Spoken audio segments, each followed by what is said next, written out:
hidup yang sejalan dengan firman Tuhan, gitu ya. Nah, ini satu pertanyaan juga, satu tema. Jangan-jangan yang membuat sulit itu adalah cara berpikir kita yang salah. Seolah-olah kalau hidup kita sejalan dengan firman Tuhan itu kita harus menjadi orang yang sempurna. Ya. Tetapi kita melihat, kita akan belajar nanti pada kehidupan Daud, ternyata kehidupan yang sejalan dengan firman Allah itu tidak sulit-sulit amat. Ya. Nah, kita akan baca dulu dalam 1 Samuel 13 ayat 13 sampai 14. Kata Samuel kepada Saul, perbuatanmu itu bodoh. Engkau tidak mengikuti perintah Tuhan Allahmu yang diperingatkannya kepadamu. Sebab sedianya Tuhan menyokokan kerajaanmu atas orang Israel untuk selama-lamanya. 14. Tetapi sekarang kerajaanmu tidak akan tetap. Tuhan telah memilih seorang yang berkenan di hatinya, dan Tuhan telah menunjuk dia menjadi raja atas umatnya, karena engkau tidak mengikuti apa yang diperintahkan Tuhan kepadamu. Amin. Nah saudara, hari Kamis kemarin kita belajar kehidupan tokoh-tokoh yang tidak sejalan dengan kebenaran firman Tuhan. Hari ini kita belajar mengenai sulitkah kita menjalani hidup yang sejalan dengan firman Tuhan. Simpson itu sebelum kelahirannya dari seorang suami Manoah yang punya istri dan mandul. Kemudian mereka berdoa untuk minta seorang anak. Tetapi anak-anaknya itu, ketika Tuhan mendengar, berilah Simpson anaknya. Maka malaikat mengatakan kepada istri Manoah, engkau akan mengandung dan anak ini akan menjadi pembebas bangsa Israel. Tetapi jangan sampai kepalanya kena pisau cukur. Nah, artinya jangan dipotong rambutnya. Ternyata setelah Simpson besar, Simpson tahu.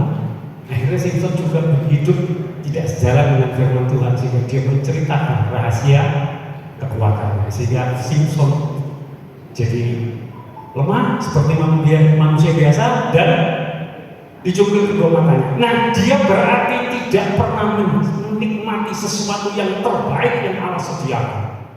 Lalu ada orang bertanya, mungkin kalau jadi bintang film boleh nggak? Tuhan tidak pernah melarang kita mau jadi apa kan? Tapi Tuhan hanya inginkan jadi apapun engkau, biarlah hidupmu sejalan dengan firman Tuhan. Ya kan? Kalau kita lihat, kalau sudah jadi bintang film itu nggak peduli Kristen, nggak peduli yang lain, selalu kawin cerai lagi gitu ya. Nah hidupnya ya seperti itu. Jadi itu tidak sejalan, bukan sama profesinya. Jadi sekarang saya melihat Daud itu menemukan pencerahan bahwa sebetulnya firman Tuhan itu, dia mengatakan begini, firman Tuhan adalah pelita bagi kakiku dan terang bagi jalanku. Nah itu artinya firman Tuhan itu menolong kita untuk berhenti berbuat dosa. Loh, kalau saudara, firman Tuhan ini menolong kita loh sebetulnya. Firman Tuhan itu juga menolong kita untuk tidak lagi berbuat kesalahan. Ya kan? Karena firman Tuhan itu loh, kita kan mau berbuat salah itu risih dalam hidup kita. Itu firman Tuhan. Firman Tuhan itu sebetulnya menolong kita seperti itu. Hanya kita itu salah gitu, saudara. Dipikir firman Tuhan itu sangat ribet, sebetulnya enggak. Justru firman Tuhan itu kalau kita jalani dalam hidup ini, justru hidup kita menjadi hidup yang paling sehat. Amin. Nah, kalau saudara melihat jujur ini, mungkin kita berpikir untuk menjalani hidup yang sejalan dengan firman Tuhan pada saat ini tentulah dibutuhkan orang yang sempurna. Kita berpikir seperti itu ya.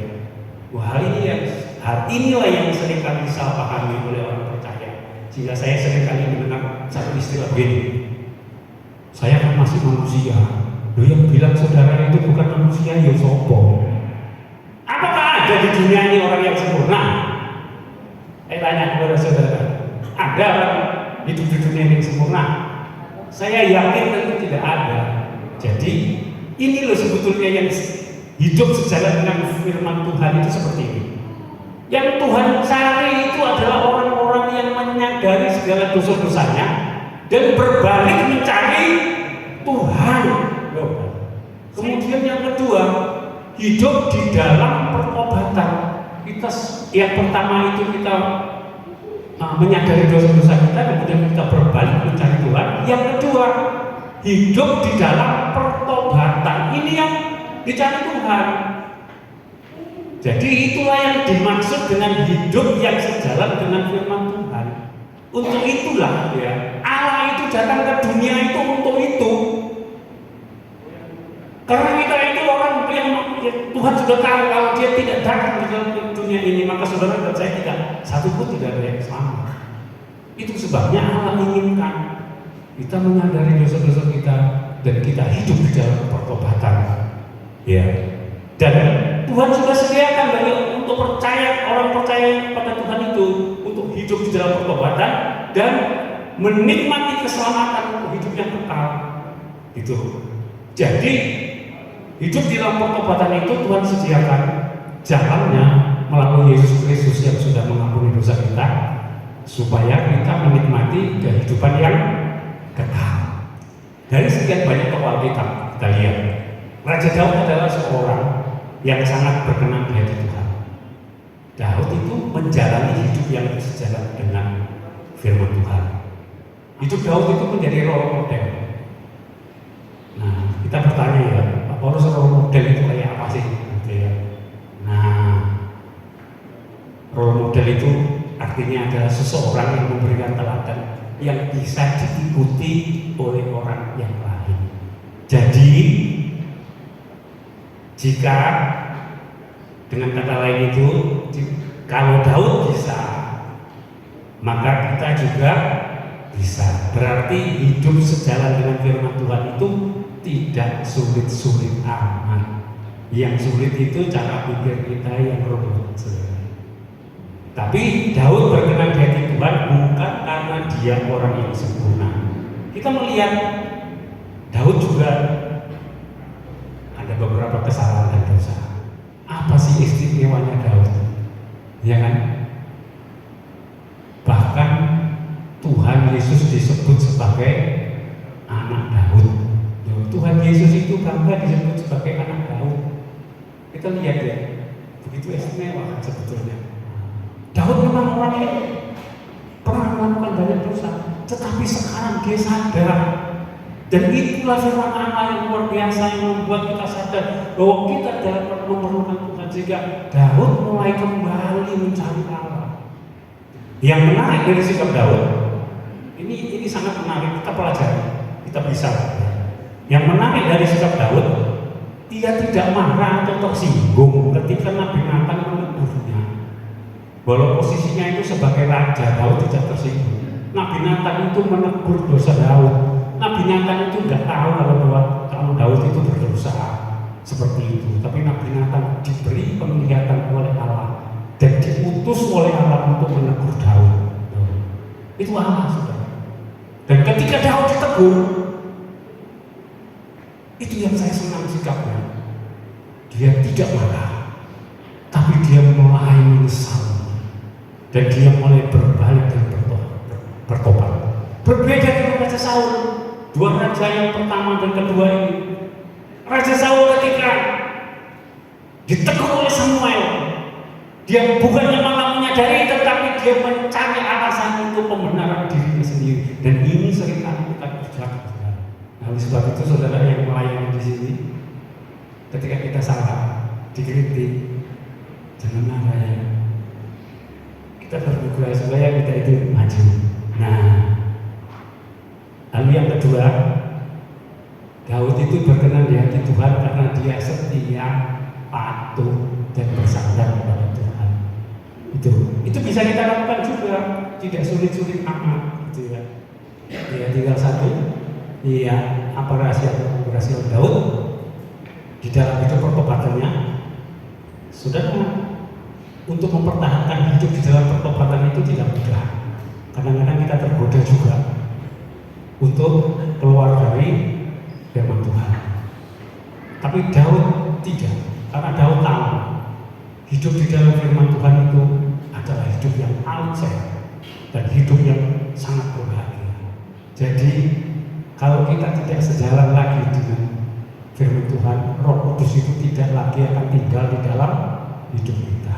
Kalau Roh Kudus tidak lagi tinggal di dalam hidup kita, maka kita akan menjalani kehidupan dalam pertobatan itu tidak akan ajak.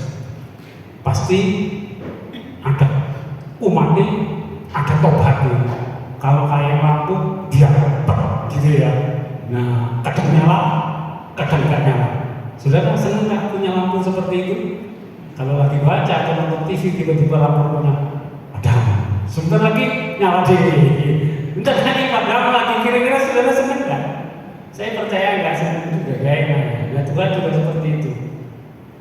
Daud tahu rahasianya, Roh Tuhan supaya tetap tinggal dalam kehidupan kita. Rasul Paulus menulis, tidak tahukah kamu bahwa Roh Kudus tinggal di dalam hidup kita, bahwa kita adalah bait Roh Kudus.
Pulanglah dengan damai sejahtera Allah yang berlimpah-limpah, dan kekuatan Allah yang berlimpah-limpah akan menopang kehidupan saudara dan saya. Dan berkat-berkat jasmani yang berlimpah akan memelihara kehidupan saudara dan saya mulai hari ini sampai Maranatha. Semua ini kami terima dalam persekutuan dengan Allah Bapa dan Putranya yang tunggal, Yesus Kristus Tuhan kita, dan Roh Kudus menjamin saudara dan saya akan menikmati setiap janji-janji Allah. Di dalam nama Tuhan Yesus Kristus